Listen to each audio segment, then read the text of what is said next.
నిన్ననే వైఎస్ఆర్సీపీ పార్టీ విద్యుత్తుకు సంబంధించిన ఛార్జీలు పెంచడం తగ్గించడం అనేవి చేస్తూ ఉన్నారు. ప్రజల మీద భారం మోపుతున్నారు అనే ఆరోపణ చేస్తూ సబ్స్టేషన్ల దగ్గర కానీ ఎలక్ట్రిసిటీ ఆఫీసుల దగ్గర కానీ ధర్నాలు చేస్తామని చెప్తా ఉంది.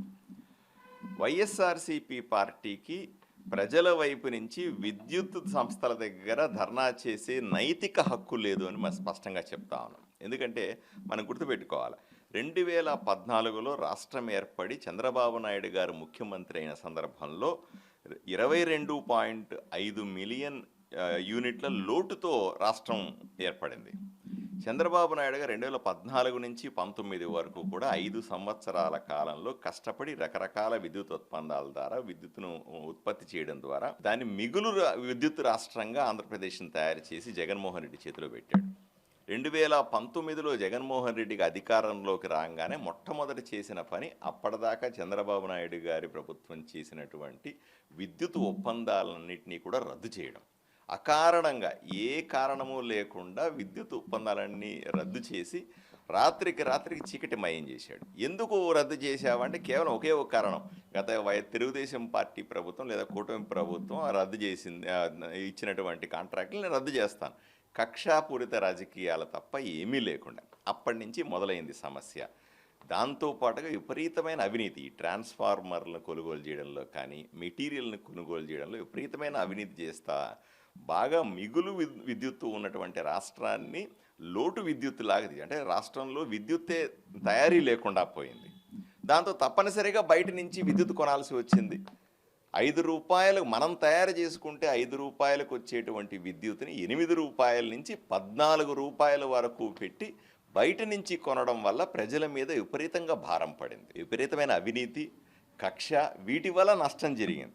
పోనీ ఆయన 5 సంవత్సరాలుగా జగన్మోహన్ రెడ్డి గారు 10 సార్లు విద్యుత్ ఛార్జీలు పెంచాడు. నేను లెక్క కూడా చెప్తాను చూడండి. జూలై 1వ తారీఖున 2019లో 5% స్థిర ఛార్జీలని పెంచాడు. మళ్ళీ ఏప్రిల్ 1వ తారీఖు 2020లో 15% పెంచాడు. సెప్టెంబర్ 1, 2020లో 3% ఛార్జీలు పెంచాడు. ఏప్రిల్ 1, 2021లో 10% పెంచాడు. జూలై 1, 2021లో మళ్ళీ 7% పెంచాడు.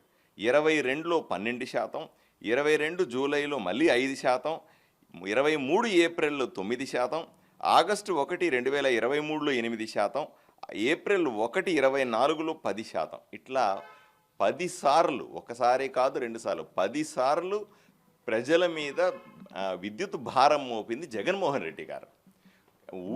ఎవరికైనా ఇంట్లో 300-400 రూపాయలు విద్యుత్ బిల్లు వస్తూ ఉంటే 1200-1300కి వెళ్ళింది. ఎవరికైనా 1000, ఏదైనా ఇంటికి కానీ షాపుకి కానీ 1000 రూపాయలు కరెంటు బిల్లు వస్తూ ఉంటే 3-4 వేల రూపాయలకు పోయిన పాపం జగన్మోహన్ రెడ్డిది కాదా అని సూటిగా ప్రశ్నిస్తాం.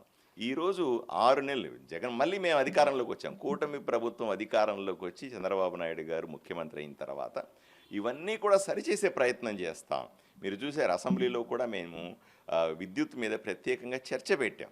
దాని మీద ప్రత్యేకంగా శ్వేతపత్రాన్ని విడుదల చేశాం. విద్యుత్ ఏ విధంగా ఆదా ఉన్న రాష్ట్రాన్ని సర్వనాశనం చేశాడు అనే విషయం మీద కూడా స్పష్టంగా ముఖ్యమంత్రి గారు చెప్పారు. ప్రతి చర్చే జరిగింది. ఈ సరిచేసుకునే అంశంలో రకరకాలుగా ఇబ్బందులు పడతాం. 6 నెలలైంది ఇప్పటికీ. 6 నెలలుగా ఉన్న విద్యుత్ రంగాన్ని, డిస్ట్రిబ్యూషన్ రంగాన్ని, ట్రాన్స్కోలు అయితేనేమి, జెన్కోలు అయితేనేమి, ఇవన్నీ కూడా సరిచేసే ప్రయత్నం చేస్తాను.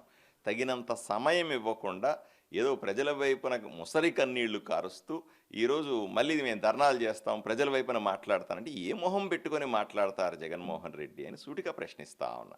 వీళ్ళు ఏదో విధంగా ప్రజలను రెచ్చగొట్టే ప్రయత్నాలు చేస్తే ప్రజలు చూస్తూ ఊరుకోవడానికి సిద్ధంగా లేరు.